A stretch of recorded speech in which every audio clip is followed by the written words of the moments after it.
Esto es Metamorphabet y os prometo que os va a explotar el cerebro de lo que mola.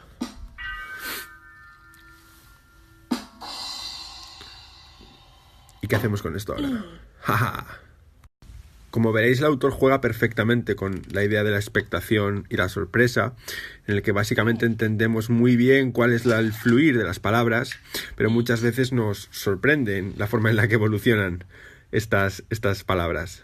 Por eso mismo las criaturas tendrán esa doble satisfacción de saber lo que ocurre y anticiparse a ello y sorprenderse con muchas de las cosas que van ocurriendo, ¿no? Que es básicamente uno de los grandes rasgos de la literatura para primeros lectores, por ejemplo. Quienes ya me conocéis sabéis que es una de mis obras favoritas de ficción digital porque me vuelve loco esa transición lírica que hay de las palabras, ¿no? Me parece que es brillante en su diseño y en su concepción a muchísimos niveles. Espero que os guste. Bueno, la segunda de las recomendaciones de hoy es este Hidden Folks, que como os comentaba brevemente en el texto, es una especie de conjunto de escenarios en los que tenemos que ir buscando y encontrando determinadas cosas.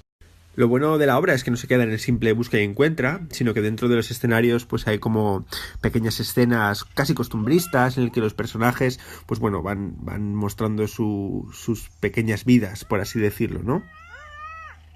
Los escenarios además pueden ser pequeñitos como el que acabamos de ver, pero también pueden ser muchísimo más grandes y contarnos muchas más cosas y mostrarnos muchas más cosas como este, ¿no?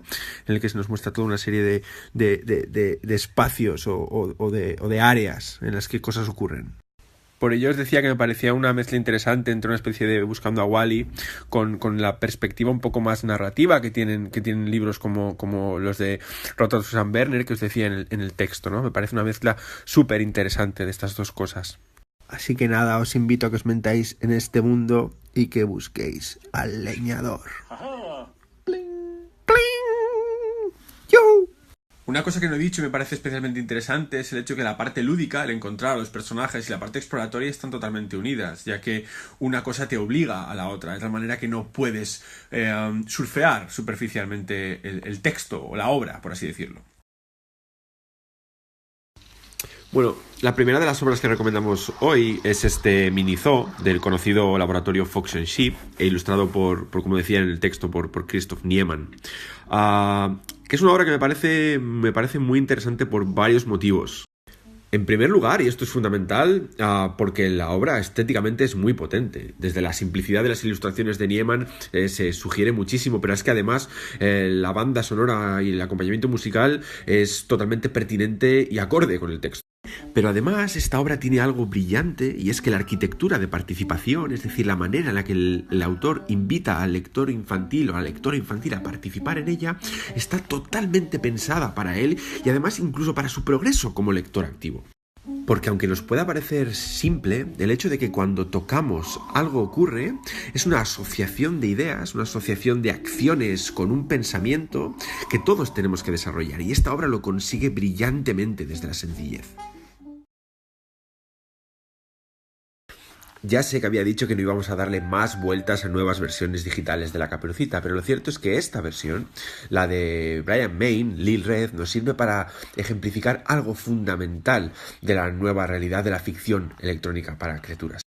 Y es que junto al texto, en este caso ausente, y la ilustración, la ficción digital añade toda una nueva serie de capas de significación que tenemos que empezar a comprender y a valorar. En este caso, la música es fundamental para la caracterización de los personajes y el desarrollo de la historia.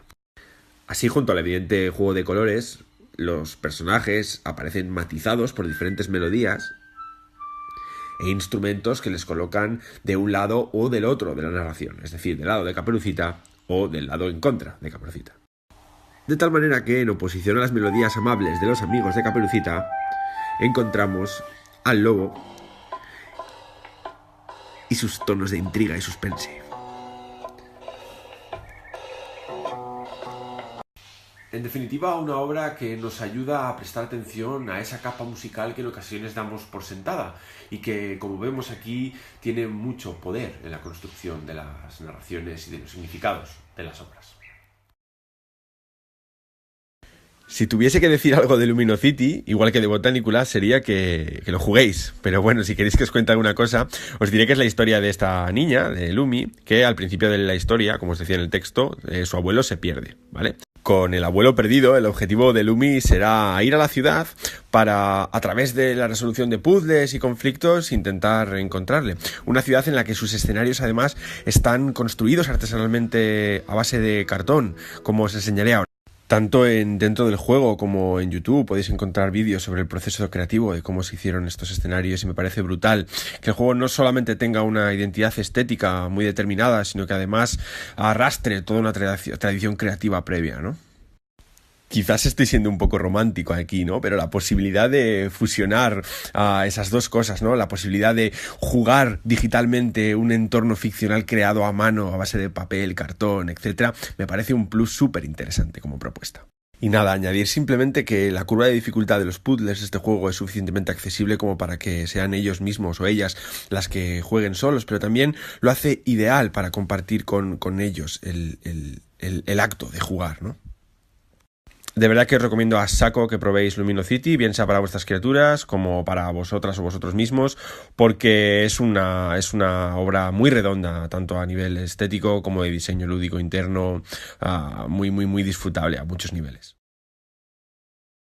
Hoy hablamos de Botanicula, una de las obras del laboratorio checo Amanita Design, cuyos juegos merecen y merecerán atención individual porque realmente es uno de las compañías que está haciendo juegos más interesantes para las criaturas, tanto a nivel estético como puramente lúdico. Botanicula es la historia de este microecosistema plagado de criaturas adorables que ahora os enseñaré, cuyo equilibrio se ve amenazado por esta especie de fuerza ajena en forma de araña que parece haber venido a consumir la energía, ¿no? Y la estabilidad de este entorno natural. Los encargados de lidiar con ese problema serán esos 5 protagonistas de los que hablábamos en la recomendación, que mediante la colaboración y la ayuda a los diferentes y enormemente carismáticos habitantes de este mundo irán avanzando, ¿no? Poco a poco en la resolución de los problemas. Si decíamos que Luminosity era ideal para compartirse porque la dificultad o la curva de dificultad de sus puzzles lo hacía genial para ese propósito, en el caso de Botanicula es el humor y el carisma de todos los habitantes que lo hace fantástico para ser compartido. Botanicula, en definitiva, lo que es un mundo plagado de pequeños detalles y de adorables personajes que, más que jugarlo, lo que nos incita es a vivir en él, ¿no?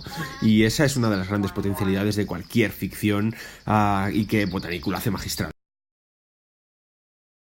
Bueno, como os decía, este es Jarny, el protagonista de Unravel, el primero de los juegos que hemos recomendado hoy. Como veis, se trata de un novillo de lana rojo que va desenredándose a medida que va andando por los escenarios. Ese hilo rojo, además de ser el cuerpo de Jarny, es la herramienta mediante la cual vamos interactuando con el entorno para ir resolviendo los puzzles e ir saltando de plataforma a plataforma para poder avanzar a lo largo del juego. Y del fuego en alguna ocasión también. Además de con el hilo, Jarny también tendrá que interactuar con los diferentes objetos y con los animales que hay en cada pantalla para ir avanzando a lo largo de los escenarios, ¿no? Me parece muy interesante cómo los componentes de estos están interrelacionados muy bien con la historia y con la mecánica de juego. Y es que en Unravel los escenarios son especialmente significativos, ya que Jarny y la lana roja funcionan como a modo de hilo conductor de los recuerdos de una familia, de tal manera que el paso de las estaciones de estas pantallas son a su vez el paso del tiempo. Pero además de todo esto, Unravel es un juego divertido de jugar, estéticamente cuidado a muchos niveles, banda sonora incluida, pero que además disfrutamos en cada una de sus pantallas, resolviendo sus puzzles y queriendo avanzar, que es de lo que se trata al final. Así que nada, ya solamente me queda presentaros a Jarny y junto a él animaros a que probéis Unravel, de verdad, solos o con vuestras criaturas, que es para lo que estamos aquí. Y nada, despedirme y mañana hablaremos de Journey, que es otro juegazo. Bueno, el segundo de los recomendados de Play 4 es este precioso Journey, un juego que desde mi punto de vista prioriza por encima del resto de elementos el disfrute estético en el jugador, lo que lo convierte en uno de mis juegos favoritos de los últimos años, porque además lo hace en una plataforma tradicionalmente de entretenimiento como Play. Un disfrute estético que va más allá del evidente preciosismo visual que tiene Journey y que se entreteje también en la forma en la que movemos y nos desplazamos junto al personaje, convirtiendo esto más en una coreografía, en un baile, que en un mero desplazamiento por el mundo. Lo genial de Journey es la manera en que ambas capas, la cinética por llamarla de alguna manera y la visual, bailan también la una con la otra, ¿no? Todo ello además homogenizado por una banda sonora muy cuidada que convierte al juego en una experiencia estética genial, ¿no? Brutal. Lo mejor de todo esto es que este precioso vals entre lo que somos y lo que se nos muestra no es gratuito, sino que todo construye la idea del viaje, la transformación del viaje y del disfrute del viaje, que es la esencia de Journey. Y si con lo que os estoy enseñando no os estoy convenciendo para jugar a Journey, yo no sé qué más puedo hacer porque, bueno, es uno de esos juegos que habla por sí solo y que realmente pide a gritos ser jugado. Pues estas han sido las dos recomendaciones, que sin ser juegos nada radicales, ya llegaremos a ese punto, sí que son juegos que podrían pasar desapercibidos por la manera en la que se distribuye el mercado y me parecen buenas alternativas para que las criaturas jueguen en esta plataforma. Así que buenas fiestas y que descanséis mucho y espero que los juguéis.